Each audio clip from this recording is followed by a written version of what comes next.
Assalamualaikum warahmatullahi wabarakatuh. Perkenalkan nama saya Adinda Aulia Sabrina Rumsari dengan NIM 23090126 dari kelas 4G. Di video ini saya akan menjelaskan tentang association rule mining menggunakan dua algoritma, yaitu a priori dan FP-Grow. Pertama-tama mari kita bahas sedikit tentang teorinya. Apa itu association rule mining? Association rule mining adalah teknik dalam data mining yang digunakan untuk menemukan pola hubungan antar item dalam data transaksi. Contohnya yaitu jika seseorang membeli roti, mereka juga cenderung membeli mentega. Maka bisa dibuat aturan asosiasi seperti jika membeli roti, kemungkinan besar akan membeli mentega. Yang kedua, bagaimana sih cara kerja dua algoritma a priori dan FP-Grow? A priori bekerja dengan cara menghitung kombinasi item set yang sering muncul berdasarkan ambang batas minimum support.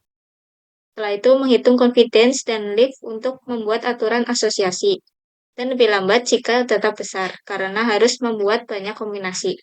Sedangkan FP-Grow bekerja dengan tidak membentuk kombinasi item satu persatu, membangun struktur data FP-Tree untuk menyimpan pola frekuent, dan lebih cepat atau lebih efisien untuk dataset besar. Selanjutnya kita masuk ke bagian praktik menggunakan Python. Di sini saya menggunakan dataset yang berisi data transaksi retail, di mana setiap baris menunjukkan item-item yang dibeli dalam satu transaksi. Pertama, saya menyambungkan Google Colab ke Google Drive supaya bisa mengakses dataset yang sudah saya simpan sebelumnya, dengan menggunakan DriveMon ini. Setelah itu saya menggunakan Pandas untuk membaca dataset CSV yang berisi data transaksi retail. Di sini saya juga menampilkan beberapa data awal menggunakan head, dan ini hasil data 5 awal.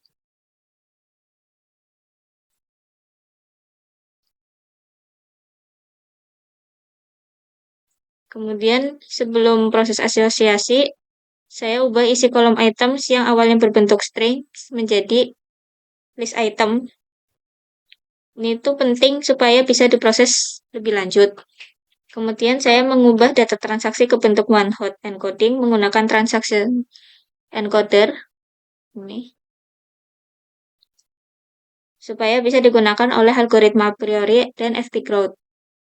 Selanjutnya saya menerapkan algoritma a priori dengan minimum support 0,01 ini. Dan saya juga mengukur waktu prosesnya dan menampilkan hasil aturan asosiasi. Hasilnya ditampilkan dengan print dan jika tidak ada aturan ditemukan, maka muncul pesan khusus seperti ini. Tidak ada aturan ditemukan. Ini hasilnya. Kemudian saya melakukan hal yang sama menggunakan algoritma FP-Grow. Nih, dengan minimal support 0,01 juga. Dan seperti yang diharapkan, waktu komputasinya lebih cepat dibandingkan a priori. Ini hasilnya waktu komputasinya 2,4927 detik. Sedangkan metode a priori, waktu komputasinya 0,2494 detik. Dari hasil kedua algoritma, dapat disimpulkan bahwa keduanya mampu menghasilkan aturan asosiasi seperti hubungan antar produk. Namun, FP-Grow memberikan hasil yang sama dengan waktu proses yang jauh lebih singkat. Ya, hasilnya lebih cepat dibandingkan metode a priori. Sekian dari saya, kurang lebihnya mohon maaf. Wassalamualaikum warahmatullahi wabarakatuh.